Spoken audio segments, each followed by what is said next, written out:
Wednesday night. Golf show. Man, Genesis Open. I was super excited. I'm still a little excited. We'll get into all that. Myself, Ben Raza, here with my partner in crime, Jason Roslin. Is the weather just ruining the party here or what? Yeah, we've got the best field of the year waiting for us. We got Tiger Woods. We've got everybody's favorite. It seems like, maybe just a couple of guys missing. And of course, weather is just going to wreak havoc on us starting tomorrow. We'll definitely touch on that in a little bit, but still overall, I think we're going to get some good patches of weather clear. Once Thursday passes, it looks like we should be able to get a good round in Friday, and then maybe a little questioning on Saturday, and we should be able to get some good rounds in on Sunday. So we'll see. It's going to be interesting. You're gonna have to sweat it out. You're gonna have to tilt out the weather, but we still have a great field. Nobody withdrew. Everyone's gonna stick it out. It looks like the temperature at least is a lot warmer than last week. We are gonna get wind and rain, but it looks like it's gonna be in the 60s. So yeah, that's key because you go out these first groups. It's like obviously there's always like first round leader, you want those guys going early. Not if it's 40 degrees. That's brutal. 40 Fahrenheit. I don't know what that is on the old Kelvin scale, but that can't be good. I mean, it's got to be. That's tough sledding. So hopefully these guys can get out, get acclimated, and hopefully they get some of the round in. If they don't get any golf in tomorrow, that's going to put a huge strain on the entire tournament. Yeah, could end up going 54 holes. So, yeah, before we go into the full breakdown, and we talked to our buddy internally here, Jordan Frank, who lives literally a couple miles from Riviera Country Club. So we'll get into the weather. But before we do, we would be remiss if we didn't talk about Phil Mickelson and Paul Casey last week and talk about our weeks. Not last week, the week before, you and I both had really good weeks. Both of our cores really hit. Contrary for me this week, though, my core just pretty much totally whiffed. I centered around DJ and Spieth. I did have some Kevin Streelman, which obviously paid off well. Had way too much Doug Gim, but I got lucky. I'm not going to lie to you. What I've done in last week, the contest structure for DraftKings was really good. This week, it's so different. I don't even know what I'm going to do, and I'll chat with you a bit in a second about that. But I was able to win the $50 by stacking my two lowest exposures to the top end, Paul Casey and Phil Mickelson, around with some of my core, like I just mentioned, Streelman and Doug Gim, and ended up coming up with a top 25 GPP lineup and ended up winning it. But still, a really bad week for me overall. It did not pay the bills. How about you? Did you fare any better? Did you find your way to Phil Mickelson or Paul Casey? I certainly did not. The only smart thing I did was I played a lot less volume because I don't like a 3-course Saturday cut. Yep. And it had potential, actually. Streelman coming up clutch was nice. Russell Henley killed me. Him and Bo Hostler, and this is what you get. I stacked Monterey on Thursday, so they had to play Pebble Saturday, and it got bad. And they were crushed. And that killed me. I really didn't have much going. It wasn't as bad as it could have been. I can look at it like that. But, that's just not my speed. And good for Phil. I never was coming up with that. Could have had a little more Casey upon second review. But now onto a field that, this is the kind of tournament, obviously, I'm more apt to attack, even with the weather. This is a standard top 70 in ties, shot tracker, traditional cut. We're ready to roll. Yeah, so let's talk a little bit about obviously the thing that's going to wreak havoc, and let's just review what we see at least in front of us and what we've talked to Jordan about. We know we're going to get a ton of rain tomorrow. At least it's raining right now. It's probably going to rain all the way through tomorrow or most of the day. Maybe we're going to get some patches. We know that they're going to play in rain, but one of the things that I'm seeing is these wind gusts in the mid-morning. They look like they're 30 plus. We saw that last week at Pebble. They blew the horn almost instantly when they got the hail coming down. We're going to see similar type storms. So with the weather that you see in front of you, first, let's talk about if you're seeing anything different. And secondly, what your first thought about player selection is with it. Yeah, so obviously we kind of have to preface this saying it could change. So, you got to take this for what it is. And that's why you want to be in Slack. You want to be cognizant of it. But my first thought was that the Thursday PM guys have a slight advantage.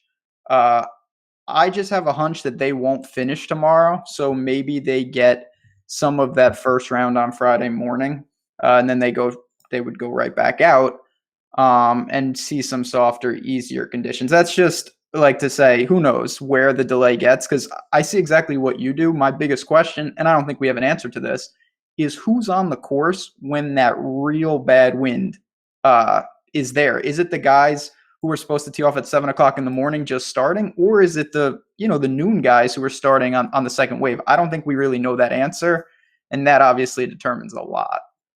Yeah, and here's what we do know for sure, that the best weather of these first 2 days is going to be on Friday morning. Yep. Again, though, when we look at the weather for tomorrow, it looks like we're going to get heavy rain until 1 o'clock, and then 1 o'clock. Actually, after that, it looks like it drops off pretty significantly.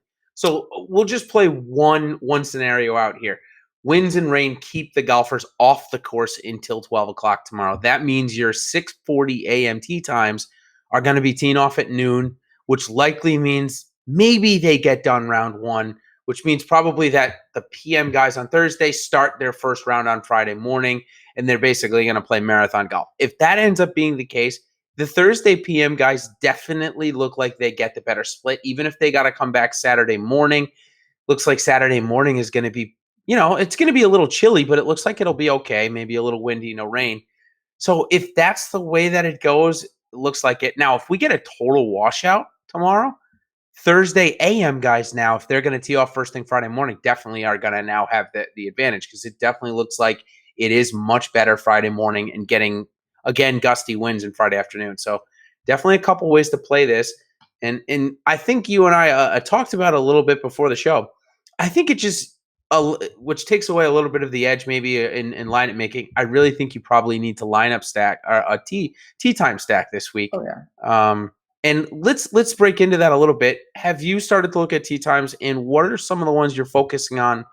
Let's start with the Thursday morning wave. Let's just make believe that they get totally washed out and play Friday morning. What are the groups you're focused on? So yeah, I definitely think that's something you want to do this week. Not on every team, you don't have to do it like that, but I did focus. The problem I had, and this is an overarching thing, but I just want to put it out there, I found it incredibly difficult to build. I didn't think it was going to be this hard.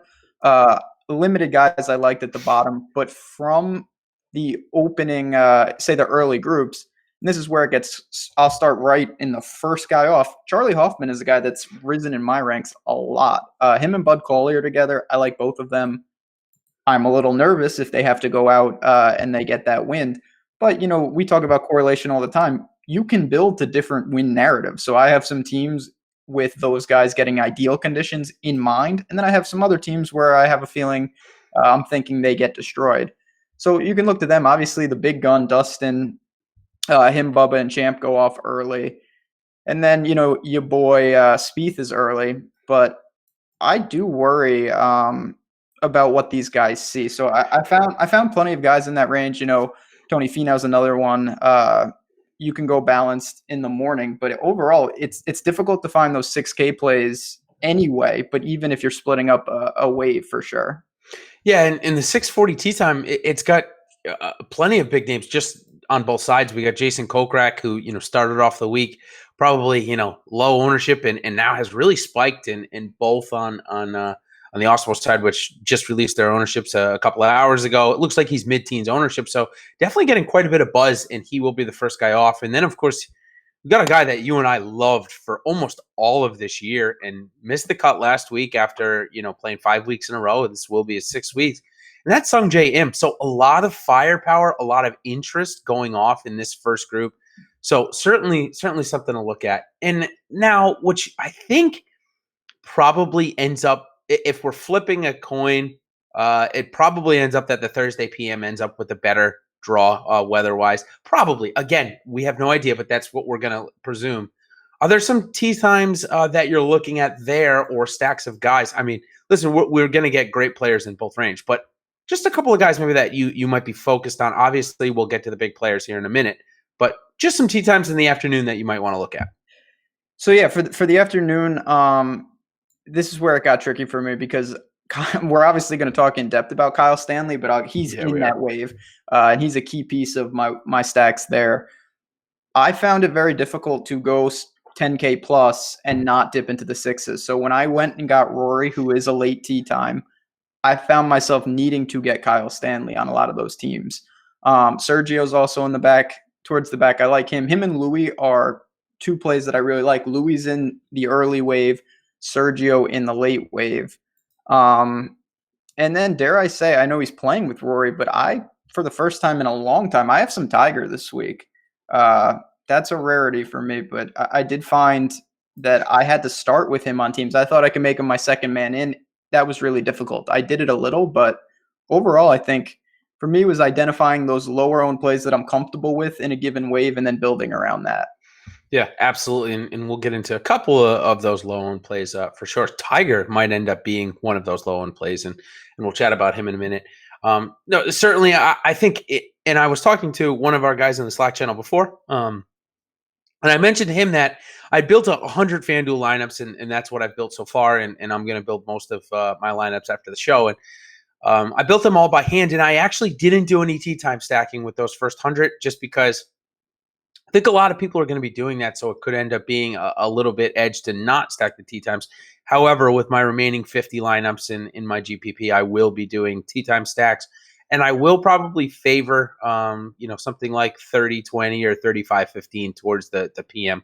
Just trying to take a gamble there. So, well, now we can move into our buy or sell segment, and really interesting. We've got five great players at the top this week. And the way ownership is spreading out, it looks like they're all going to come between 15 and 20%, at least in the $5. Maybe as we go up in price, maybe you're going to see these change a bit. But really interesting that they're all around the same. First off, do you buy that they're all going to come in around 15 to 20%? I do for the most part. I'd say that Rahm is a little lower than everybody else. That's just a gut feel by me. I think DJ's maybe a little above and Rahm's a little below. As you said, in higher stakes, smaller fields, that'll drastically change. But for big field, mini freeze, whatever the hell they call these things, I think everyone's going to be over 10. And it's interesting. They're all priced pretty efficiently. And that makes it very difficult. So I'm with you there. I think we do see pretty standard ownership, for lack of a better term. For me, I love that because I think it really does give us, you, me, whomever, the chance to go out and get their guy and get 3x leverage. Last week, Dustin Johnson was the right play. He didn't end up playing off. He was 45% owned. You could not get 3x leverage. Obviously you could get 2x leverage, but you're taking on a ton of risk, obviously going all in on one guy. So I tend to like these fields a little better. Of these five, give me the one that you're going to likely overweight the most and likely underweight the most. So likely overweight will be Rory. No surprise there for me. Yep. Love the spot for him. Underweight, and it's a product of the price because I have these guys all really close. It's Dustin. I do have some. It's not a full fade, but I just found saying, you know what, give me Bryce. But Bryson's $1,200 less, Rahm $1,000. Even Rory's a discount. So when I went to the 11s, obviously the only other guy is JT. I don't have much Dustin this week, and it's scary. There's no doubt about it. I don't feel super comfortable with that, but you have to take some type of leverage stand somewhere.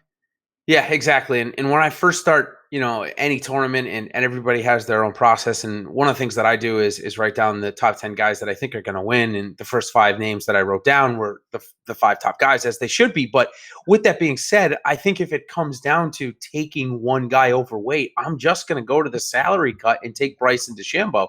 And it's likely that, when you look at FanDuel, their pricing is much, much closer. So I think you can make a case for, going JT or DJ over Bryson on FanDuel, which they're only separated by a couple $100. On DraftKings, they're separated, like you said, by $1,200. If DJ was 10-2, I'd probably be saying, hey, I'm going to play DJ at 10-2. But I think Bryson has just as good a chance to win this golf tournament as the other 4 guys priced around him. So yeah, I'm definitely taking the salary savings, and it does allow me to get another 9K guy or an 8K guy in there. I do have some likes down in the 7K range and a little bit lower, so it does make it a little bit easier for me. So now getting on to the next batch of golfers, unless you had anything to mention on those last 5. I want to hear this though, because I got questions certainly with Spieth in general. I want to know your thoughts on him. And that's the range for me that's tough because it's a lot of guys I like with Finau, with Decky, with Cantlay, but it's very difficult to build with them as the second man if it's not Bryson up top. Absolutely. And you're gonna get three of the chalkiest plays, what shapes out or looking like to be in this range. You're gonna get Finau, Fleetwood, and Matsuyama. Fleetwood it started off the week, and I had him projected. First one I wrote down was 10%. And a lot of people started there, and then all of a sudden he started catching waves again, like Tommy can. And when Tommy catches fire in the DFS community, his ownership skyrockets. So and then Hideki Matsuyama is actually almost similar in that sense to Tommy Fleetwood. So three kind of chalkier plays. Are you taking any of the three, or are you going to some pivot options, maybe 6 or 7% less owned than what these guys are? Finau is the guy that I was thinking it could be a little sneaky. I'm not sure that's the case right now, so I don't know how much I need to get over there. You're right. Fleetwood was a guy that I thought he could be also sneaky. He's not going to be, but I got way over. I just said, you know what? He's in the mid eights. I'll live with taking the stand there rather than some of these other guys. I didn't do anything too special. Decky's a guy that I think you need to have some shares of. I'm not going to have a big position on him. I can't play everyone. I wish I could because these guys are all great. It would be nice. But him and Cantlay are just guys. I hope that they don't really define my week. If they get going and they're both, I like the spots. I hope I have enough to keep me in it. And if they have an off week, I certainly will have plenty of teams that aren't centered around them. Yeah, and I think this could, because all of these guys are separated by, plus or minus 5% each way. Ownership could come flipped. Tiger Woods, which is projected somewhere in the 10 to 12 range, could go 14 to 17. It's really tight, and that's a product of good pricing. And for me, these are the weeks that I like. Like I said, you can go and get overweight. Now, speaking on Patrick Cantlay just for a second, last week you and I mentioned on the show, both of us were happy that he ended up withdrawing last week. The conditions were just really bad for him. Similar conditions this week. This is really a home game. There was no chance he was going to withdraw. But I am a little bit concerned that he's not going to be able to play to 100%. We know he's got bad back problems. It is going to be a little bit warmer. It's not going to be below 50. His tee times look like they're okay. It looks like afternoon, I believe, on Thursday. I can verify that. I got it right in front of me. And I believe he's a morning let's see, he's 12:53 on Thursday, which makes him 7:53 on Friday, which is totally fine because Friday's not going to be bad at all. So I am a lot less worried than I was last week, but I thought I'd bring it up and see if that is maybe a reason why you're not going, say, 40 or 50% on Cantlay versus somebody else right here. No, to me, it was just an opportunity cost. It's something you have to think about. I'm not really too worried about it. A lot of guys withdrew last week. Some may be real, some maybe just didn't want to play with all the hoopla surrounding a celebrity pro-am in the rain. But there was just so many guys. I'll throw a couple of names. You have Leishman, you have Paul Casey, guys that, again, I'm not making a stand with, but at the same time, I didn't want to just discount and to make a big leverage stand on someone like Cantlay and someone like Fleetwood. Well, then you don't have that much room to navigate some of those other guys. So I didn't make the stand there. Yeah, it is. It's tough. I think for me in this range, Adam Scott is definitely intriguing. I'll tell you what, on my FanDuel lineups, I might have 100% Adam Scott. Ooh. He's $9,600. Only a $900 difference. He's way below the average on FanDuel, and he's putting well. I know that he 3-putted from 7 feet to miss the cut last week. And then he ended up still having to play on Sunday because his amateur partner ended up making the cut. Oh, so really, funny. Doubly brutal for Adam Scott there. But he still ended up gaining strokes in that one round. He gained strokes at Farmers with the flat stick. So if Adam Scott learned how to putt, we know that his ball striking is top form. 7 top 20s here. He said that this is his favorite event. So I'll take all the Adam Scott on FanDuel. I know that that's not DraftKings, but we'll get to FanDuel as our top 5 values, but he is my number 1 value on FanDuel this week.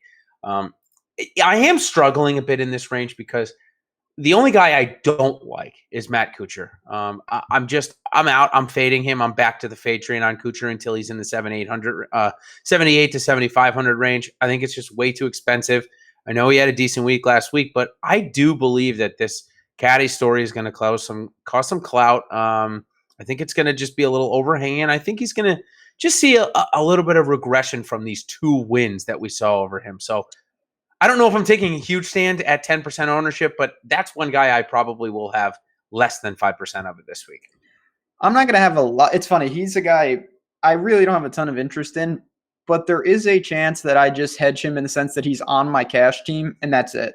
Because I do expect him to just play fine, and if he gives me a middling result, I could take that to cash, and in GPPs, I really don't want anything to do with him. There's almost every other guy in that range I would rather have, whether it's just for I think he's a better player or there's more upside. So I'm with you. Not even remotely close to the top of my list this week. I think that's one if he beats me, so be it. Yeah, that's definitely how I feel. We're going to get probably 3, maybe 4 guys under 10% owned above this 8K, and we'll spend just a couple of minutes on one of the guys, and that's Jordan Spieth. And for me, of course, when I see an under 10% Jordan Spieth, especially in this 8K range, I'm of course salivating. I'm a Spieth fan, so we'll get that out of the way. Obviously, if this isn't somebody's first time, they certainly know that. But here's the thing: 48 holes. Jordan Spieth has looked like the old Jordan Spieth. 2 tournaments in a row. It looks like he's putting himself in a position to possibly win, make a run at the title, and then just totally blows up 2 tournaments in a row.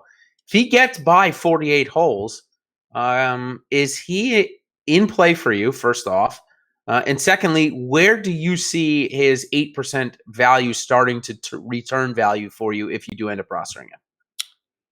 So it's tough because I like to play Spieth. I held on pretty much through this entire stretch.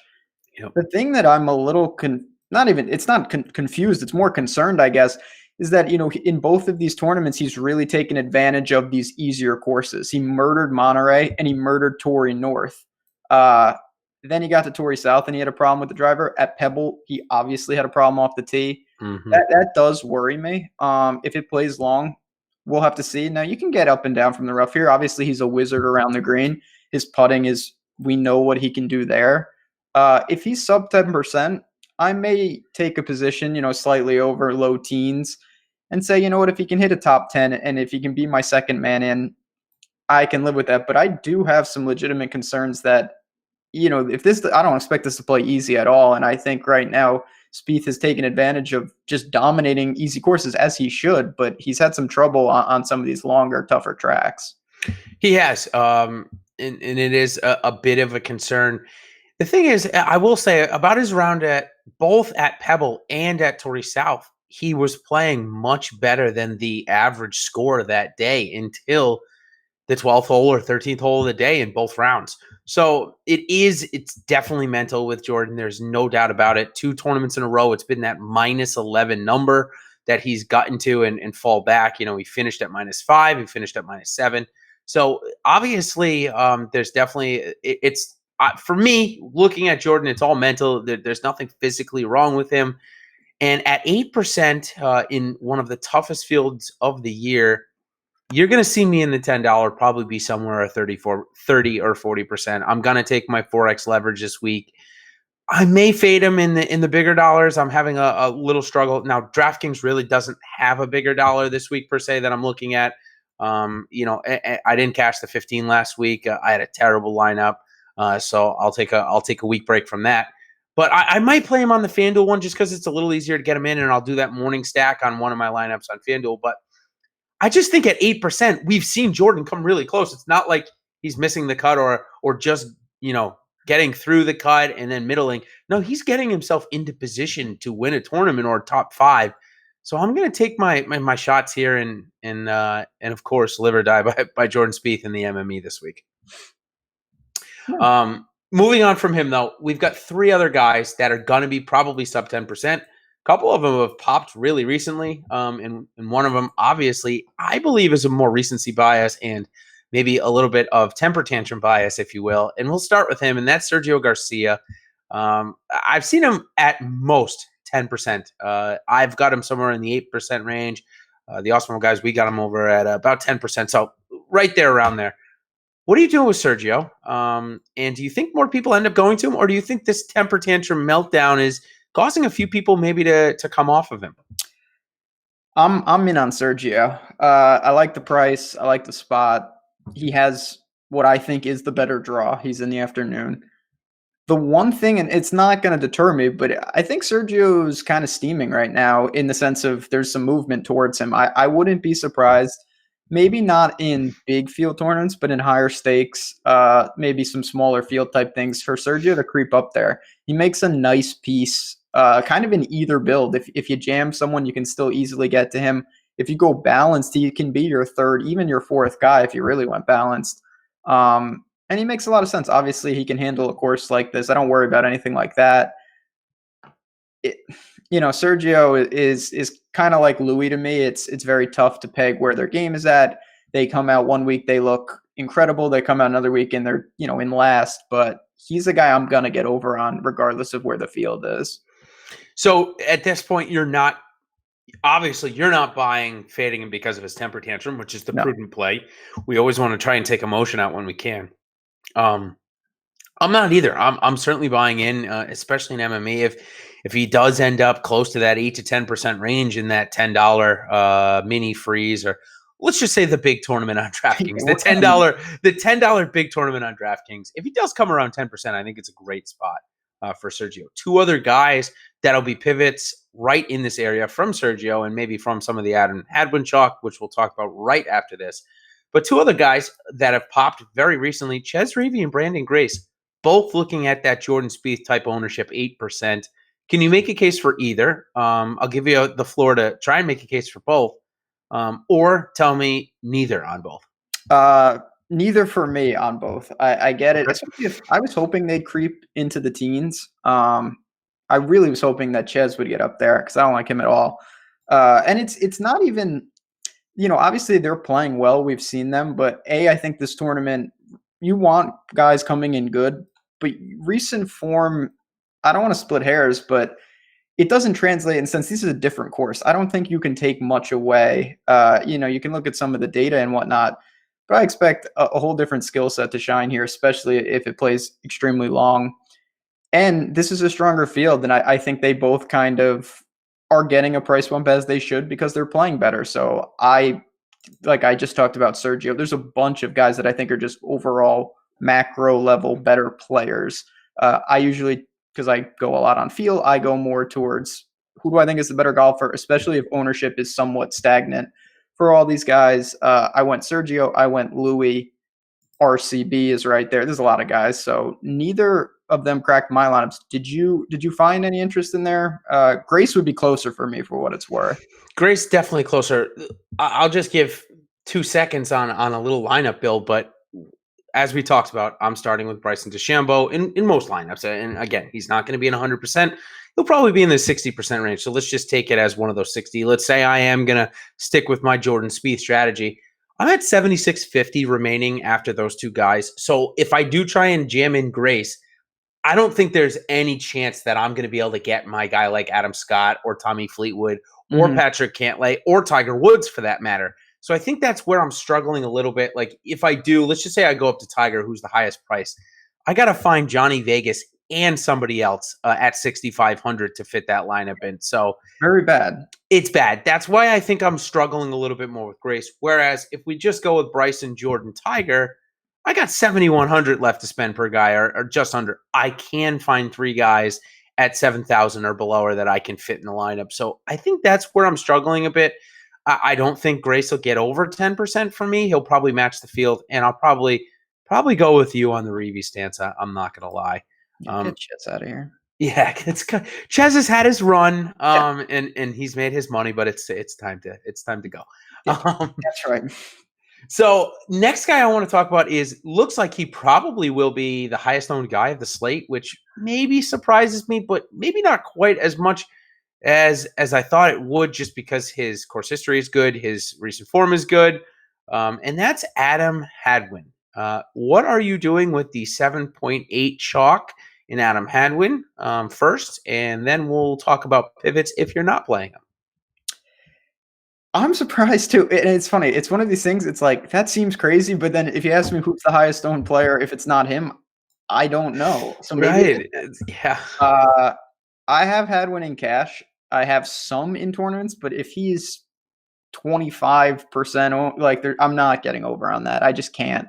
And that's one of those where it's just like, okay, you kind of talked about this with DJ in a different light, but it's the same concept. Like, am I going to move mountains to take a big position on Hadwin? No, not with too many other guys in that range. So I like the spot. I think that's why he's going to be very popular. Of course, history checks out, the form checks out, good POA, can be crafty around the greens. But I mean, it's still Adam Hadwin in a very strong field with plenty of other options there. Hatton is a guy who's picked up a lot of buzz. I'm not super comfortable with him, but it's enough where I'm not just saying, it's Hadwin or nobody in this range. So that's my feel. I do think he's a pretty solid cash play though. Yeah, and one of our members brought this up in the Slack chat, and I think it is a great point. Almost every industry-wide that I have looked at has Adam Hadwin in the top 5 of their ownership models this week of being one of the highest owned. And one of our Slack chat members, like I said, brought it up a little earlier. And maybe we get to a point where people are going to fade Hadwin because they believe he's going to be chalk. And he ends up only coming in like Russell Henley last week at around 15%. Russell Henley at the beginning of the week last week started at the 10 to 12% range. All of a sudden, everybody was on him because of the weather. He jumped up over 20%. And then all of a sudden, 20% was way too high, and people started to say, okay, we got to fade. He ended up settling in around 15%. I think we could see that with Hadwin this week, and I'm going to buy. I think there's no reason really to fade him here. I think he's a pretty good piece. If you are, going 3 studs, I think you can just fit him in, depending on who you like down in the 7K range or below.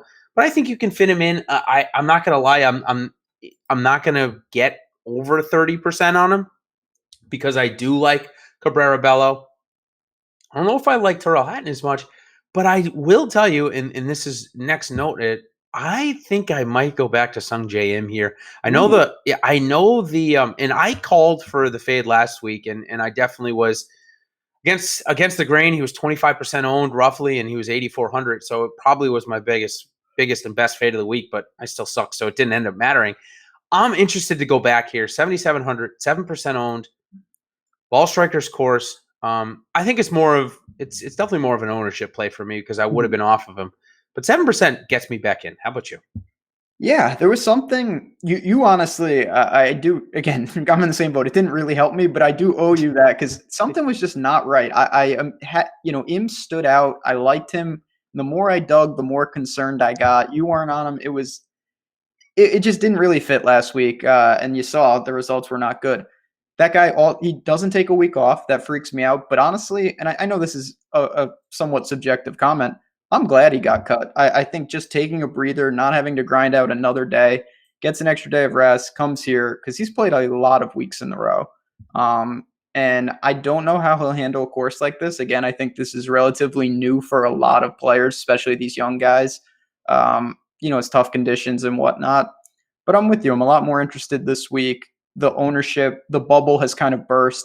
We see that a lot of times with these golfers. It's a build up, waste management. He was great, but gets the under 70 bonus. Then the wheels fall off. Then everyone moves on to the next guy. That's a good time to buy low on a guy who, it's one bad tournament. If he would have played well again last week, there would be a whole different narrative around him this week. For sure. Another guy that kind of fits that boat that everyone jumped on, especially at the Tournament of Champions. And even so before that. And this week, 7,600, 8.4% ownership, projected for him from the guys at Osmo. And that's Cameron Champ. I know that you're not a huge believer in his game, but at 7,600, this field, 8% ownership. Are you back in yet, or is it going to be another $500 until you get into him? No, this is a spot. I'm not looking to jam Cameron Champ in my lineups, but I don't like Kokrak this week, so that helps. It freed up some of that. Luke List and Bud Cauley are a couple $100 cheaper, and I don't feel great about them. So there was a spot for me, especially in that morning wave, where I said, you know what, let me take a guy like Champ. I can use DJ if I wanted to. Not that I'm super high on him. Obviously, the length, even if there's no run out, Cameron Champ will not have a problem. Nope. His irons, he's going to need to be a little better. But no, I think this is a spot where I'm starting to gain a little more interest in him. I think that between the price drop, I don't think the ownership, like you said, I think that's a pretty fair assessment of where he falls. I have no problem going to him. Probably not going to crack my top lineups by any stretch, but he is in the portfolio for sure. Yeah, and he's another guy, and I'll just ask you quickly: are you nervous about the amount of golf he didn't play? He skipped the Desert Classic, but he's played 5 of 6 weeks. This will be 6 of 7. I mean, when we go back to him playing this much on the web last year, he never really did it. So, is the amount of golf scary to you? I mean, the kid swings so hard and so free. It's not a great thing. Yeah, I mean, you could probably speak more to that. I don't know how these guys, obviously they're in great shape, but there's no doubt that there's just a mental fatigue, if nothing else. Well, I equate it to, and I'm not a baseball guy, but I look at a baseball season or a college football season, and those guys going to the pros, sometimes they crater towards the end of the season, especially if they come right up. I don't, and I see that maybe a little bit with Champ and Im. Maybe they're playing so much golf, but they're almost forced to. Now, these two guys probably don't have to. They don't matter that much because in the reshuffle, and Champ obviously has full status, but in the reshuffle, they have to play a lot and they have to get as many points as they can because they could lose starts quickly as the season starts going. If they end up falling into that second tier of web.com guys, they probably won't. Yeah, they're good enough where they're good enough. But the other guys that are playing 6 in a row, it's probably why they are. They only got to play 2 days usually, most of those dudes. Yeah, no kidding, right? So yeah, I'm interested in Champ. And I know we've got a ton of other plays below 7,500, and I want to save those a little bit towards the end as our value section comes up at the end. But before we do, I want to go to the 4 low price chalks that are going to come up. These are guys under 7,500 that look like they're going to be 10% or above. I just want to have you tell me if you're going to play all of them, if you're going to play none of them, and if you're going to fade one of them or fade all of them. So I'll go rapid fire, and then you can kind of pick who you want to talk about. I know one guy is in your pool, and I want to hear why you're back on him, and I'm probably going to follow suit. But first one, Keegan Bradley at 7,300. Second, Harold Varner at 7K. Third, Kyle Stanley at 6,600. And fourth, Keith Mitchell at, I believe, 6,400. So 4 guys, 10% owned for all of them. I'll let you start with Kyle Stanley. Yeah, Kyle Stanley, man, Kyle Stanley's going to be obviously popular because the price is wrong. And this is an if that I don't know if he's not hurt, in my opinion.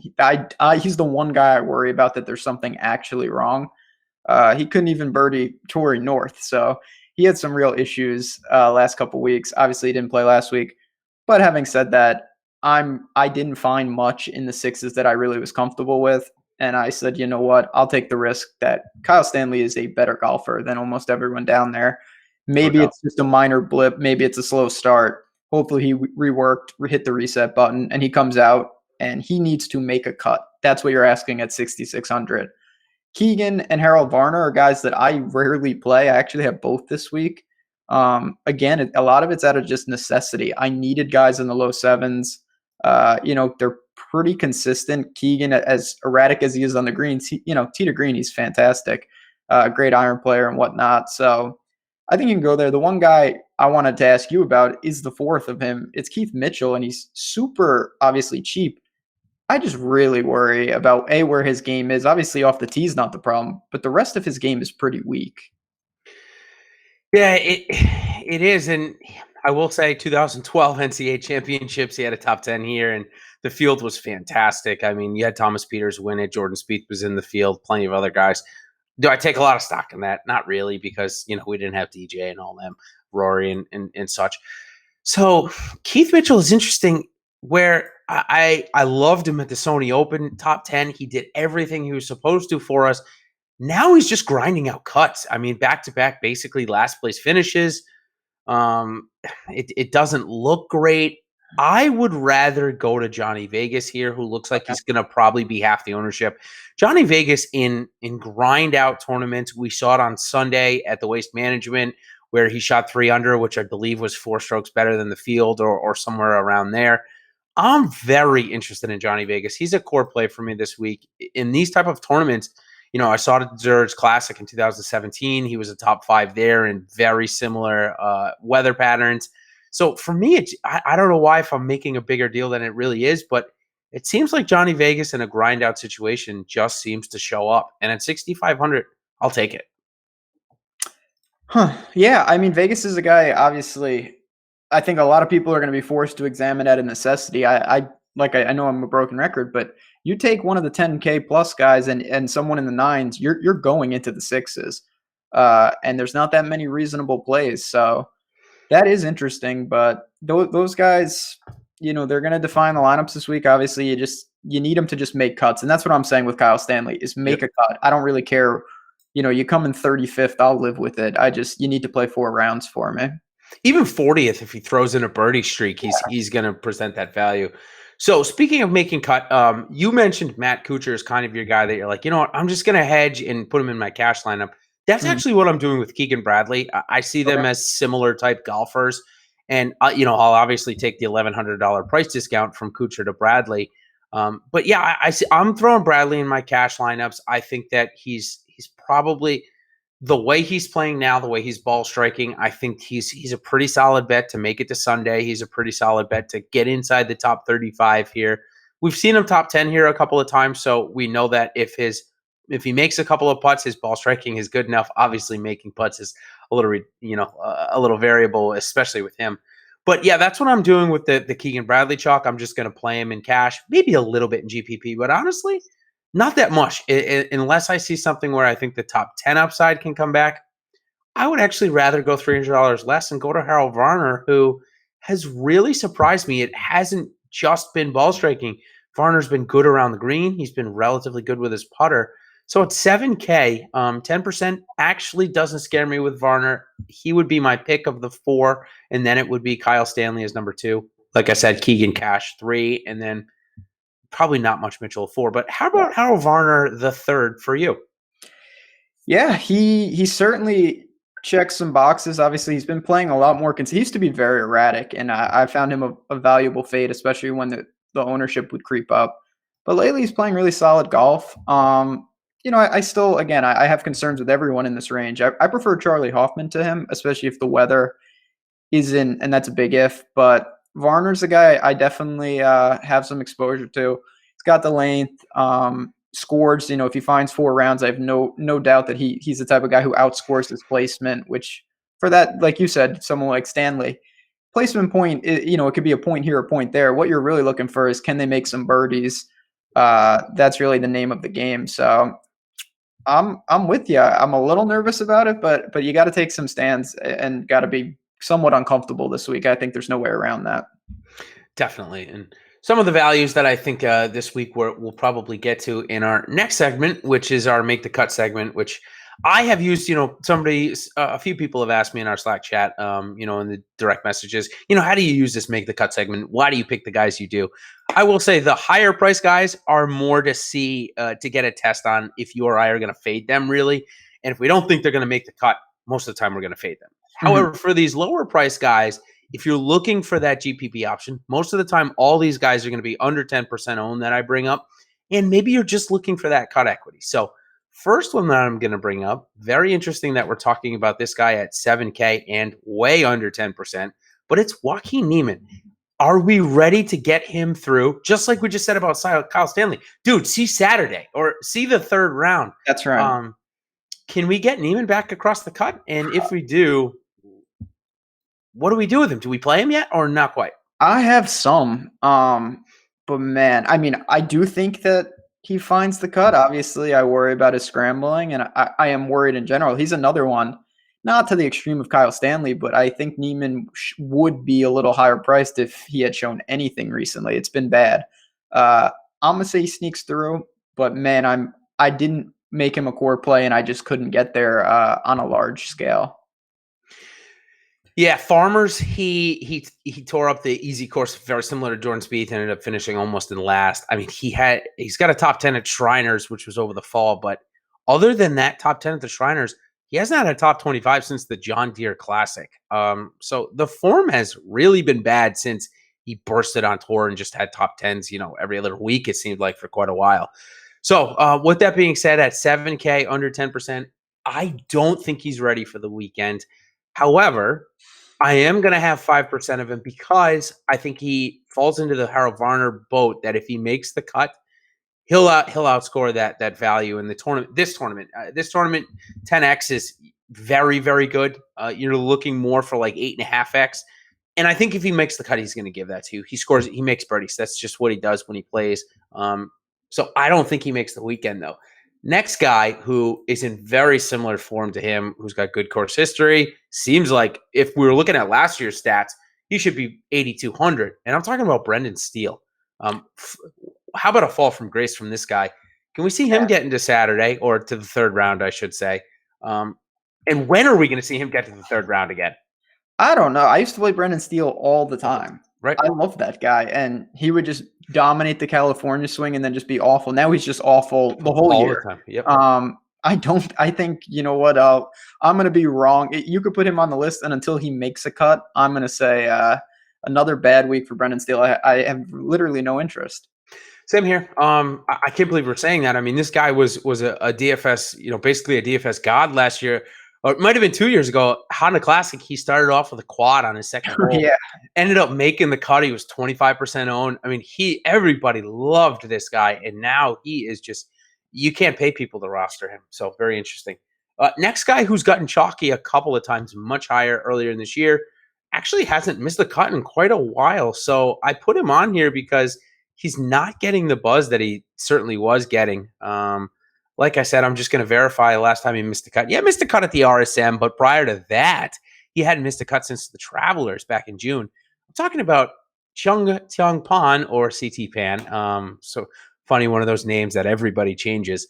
Did he make the lineup and your card this week? And can you see him get into third round? He didn't make the lineups. I could see him. I guess I could see him sneak through, but he's much better. If this plays really long, I do worry about that. I know he's good with long irons, but not for me. Him and Spawn did not get there. So I'll say at best, maybe he sneaks through, but overall, I'm not a guy I'm too high on. I will go CT Pan over JJ Spawn this week. I think JJ is a little bit more out of form than CT is. That. So if I had to guess between those two, I'll take CT. And I will take CT getting to the weekend. I like that he took last week off. He didn't have to deal with everything that went on and kind of just could focus on coming here and playing in a big tournament. So I'll go CT. Next guy, I think we're both going to go no. We can kind of just breeze over it. We touched on him a lot more earlier than I thought we would, and that's Ches Reavie. I think his run is done. I think we can move on.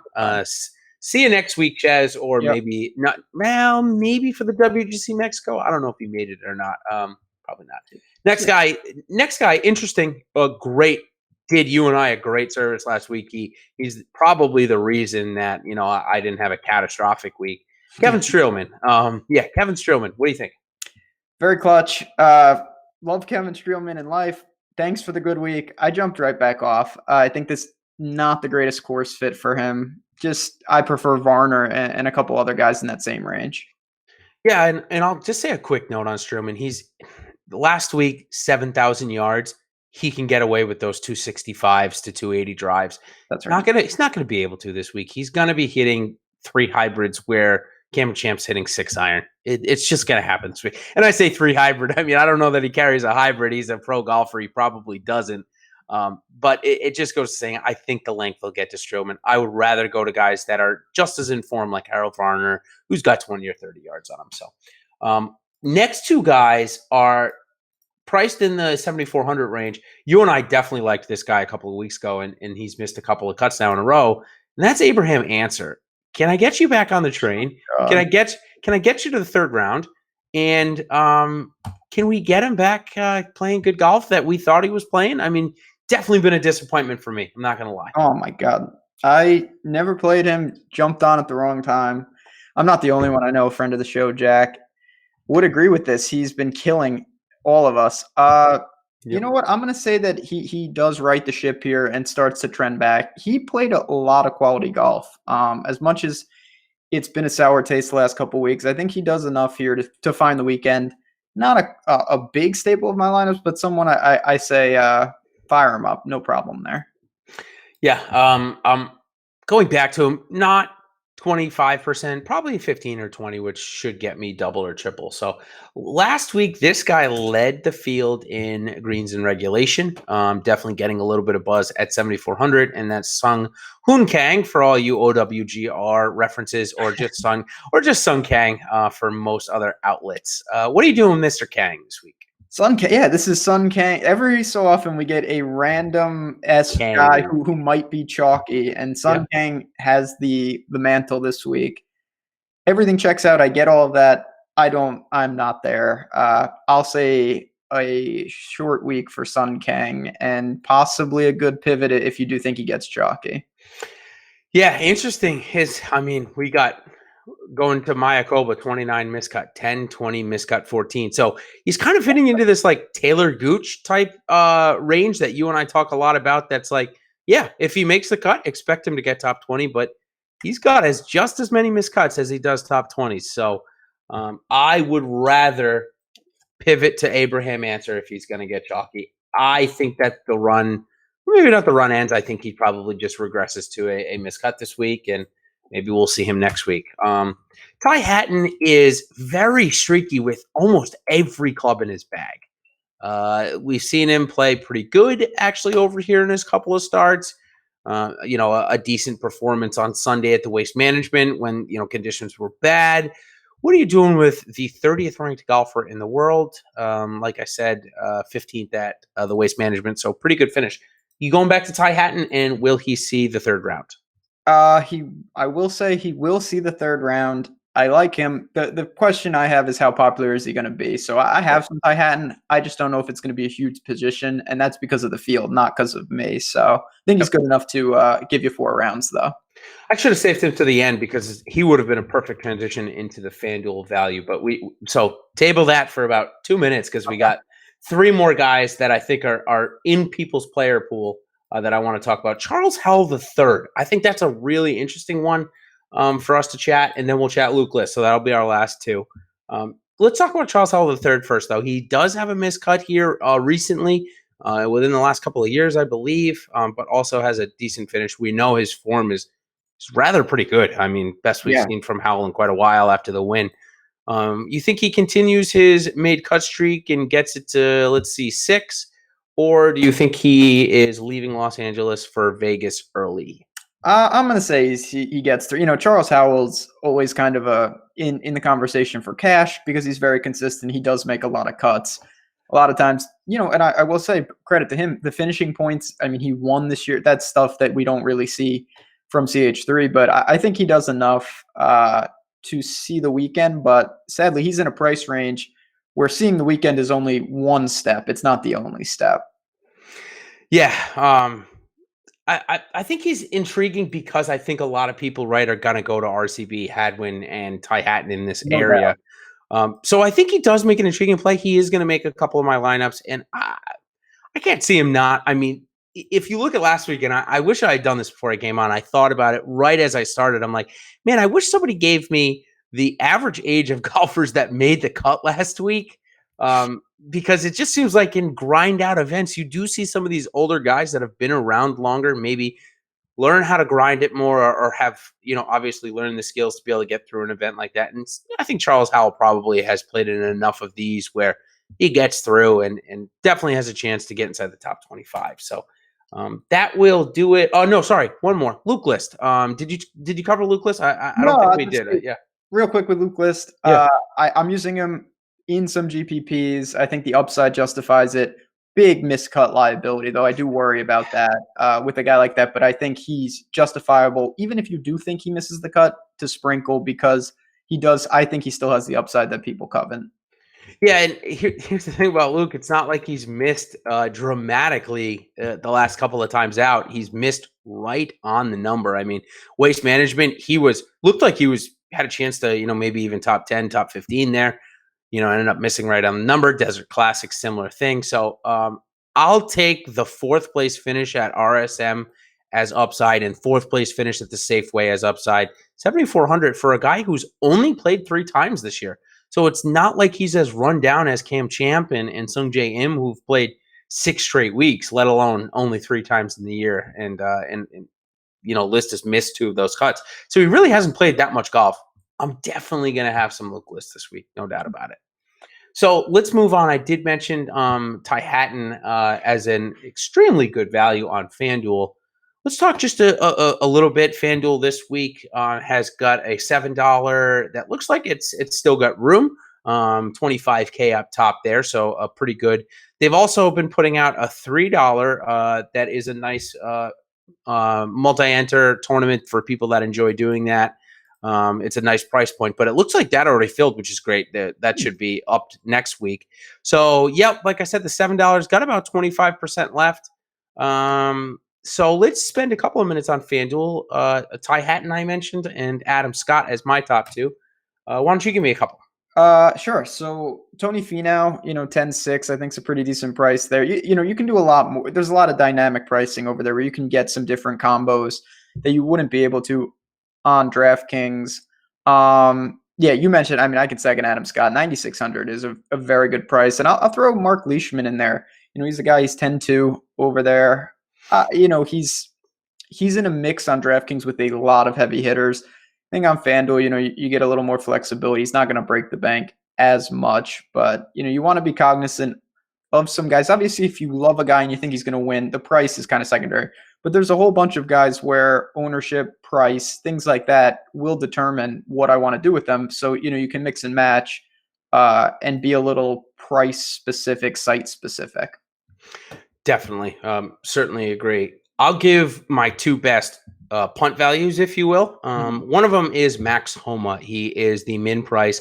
Got into the field. He is playing out of the second category from the web.com finals ranking. So he's pretty far down there. He's above the 126 to 150 ranking right now, if I'm not mistaken, but is definitely going to struggle for starts as he hasn't been playing well. But he got in this week because of a top 10 last week. It is basically a home game. He's talked about how excited he is to come play. DraftKings did not get him in the pool, so we can't compare the price. But min price for a guy coming off the top 10 that's got a home game, that's excited to play, played the course a couple of times. Can I get you buying a Max Homa a couple lineups on FanDuel? If I was playing maybe 100 lineups, I might have a couple shares. Max, I don't believe he's in the DraftKings pool. Is he not? Nope. I can't see the guy's name. Nope. He's someone, though, I do like to do this where I'll not to victory lap, but Brandon Harkins is a guy that a lot of people play somewhat often. I was playing Brandon Harkins way back, and I had just filed it away, and Max Homa is on kind of that list to me of someone I'm not super, I don't even know if I've played him yet, but he does seem to have some talent, and I think there could be some spots as this year progresses, if he gets some starts, to maybe look there. So keep an eye on that guy. I think that's an interesting call. Yeah, my second one that I wanted to bring up, because this guy hit a ton of greens last week. I wrote him up in my Sunday Showdown article. He was tied with Sun Kang going into the final round, hitting over 85% of his greens. And that's Nick Taylor. Really interesting one. I know, not a name we bring up a lot, but 7,400 on FanDuel, much cheaper than the 6,700, which is also cheap on DraftKings, but 7,400 on FanDuel, you can do a ton with. And I believe he's made like 3 or 4 straight cuts. Like I said, hit a ton of greens last week. So I'm really interested in Nick Taylor on FanDuel. Did I do enough to talk you into him? And if not, what more would you need to see out of a guy 7,400 to get him in your pool? So Nick Taylor's not ironically, but he's a guy you would be stunned to know that I play a decent amount in relation to the field. He's always like 1% owned. Yep. I play some Nick Taylor, and he's been okay off the tee, which I think is very pertinent here.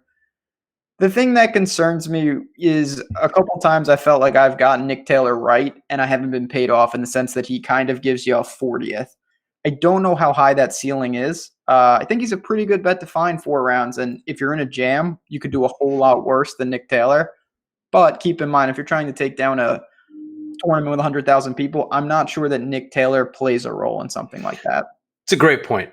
If you're playing in the $333, I have no problem giving it away. He probably makes one of my teams. And the reason there is I'm stacking 4 studs and I need the salary. And I am just looking for a guy to get through the cut.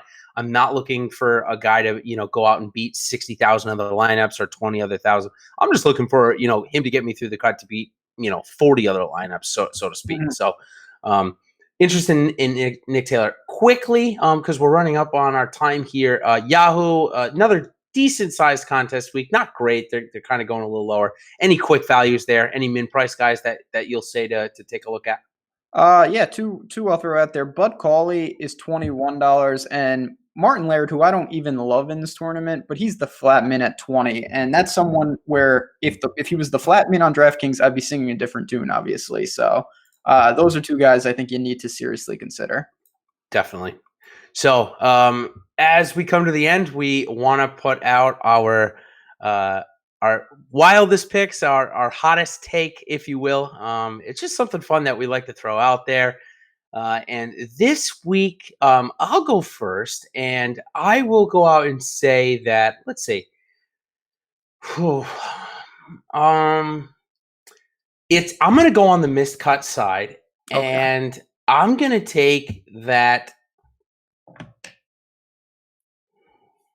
I'm thinking that it's going to be one of the top 6 guys. And if I say Phil Mickelson, that's not real. It's not too hot of a take. It's not a hot enough take. I'm going to say that Dustin Johnson packs his bags for Mexico a little too early this week. I don't know if he had enough time to recover after Saudi Arabia. I'm just going to buy into it, and that's going to be my hottest take. If he makes the cut, I got him not finishing higher than 35th. That is what I'm talking about. That's something I would say. I like it. Yes. I respect the DJ throwing some shade on DJ. I'm going to go actually and say that Tommy Fleetwood wins. You know what? I think this is the spot for Tommy. A lot of people have been waiting for him to win. I know there's some steam with him this week. I think he finds the winner's circle. I really do like the spot for him. So funny you say that, because I said the exact same thing in my article. He wins in the next month. So there you go. I think it could be it for him. I like it. It's a tough field. Obviously, I think there may be some better spots for him. If he gets in, this is a heavy hitter. This is a major level field. But you know what? I'll take a stab there with Tommy. Awesome. So let's just clear up one quick. We got a couple of chats from our Slack chat, and again, this is a great way to if you're getting down to a final few people in GPP pool and you want our opinion, this is where we really take it from. So our buddy Coolers in the chat gave us a bunch of names. Some we talked about, Nick Taylor being one of them. So I'll get the check mark there, Coolers. But we got Siwoo, Aaron Wise, Russ Henley, Jason Duffner, JB Holmes, and Pat Perez. I'll take Siwoo, and I'll take Russell Henry because he burned me so much last week. That's it. How about you? I'm going back to Aaron Wise. I think he had a slow start to the year as well. I think he can handle this course. I'm going to go there. I'm going to jump on Henley with you a little as well. The guy who scares me that I'm not playing is JB Holmes. I never know what to do with him. I hope I get by with a full fade. I don't have any right now. But out of those two, give me Wise and Henley. Awesome. Yeah, I'm semi there with you. So if we've got nothing else, obviously, remember to like us if you're watching on YouTube or whichever platform you are. But Ben, why don't you send us off and do the rain dance? Do something for us, man. I'm going to do what I can, man. We'll see. Obviously, if you're in Slack, get up in that morning. Make sure we got to see what's what. Obviously, with withdrawals and weather. I hope we get some golf in tomorrow. Me too. We're going to see. It's going to be a fun event. Obviously, you can find us on Twitter. You can find us in Slack. We will be doing plenty of stuff, content. And it's not just the content we have out. We have a new article. I just want to say this real quick on the Awesemo site. And it's just kind of a living document that will show what's been taken and what's come out and what's upcoming. It's like a schedule because Jason provides a ton of showdown content as well. And you don't want to miss that. It'll be posted in Slack as well. So heads up for that. On that note, we'll get out of here, go build some lineups. Good luck, everyone. Enjoy the tournament, and we'll see you next Wednesday night. Take care.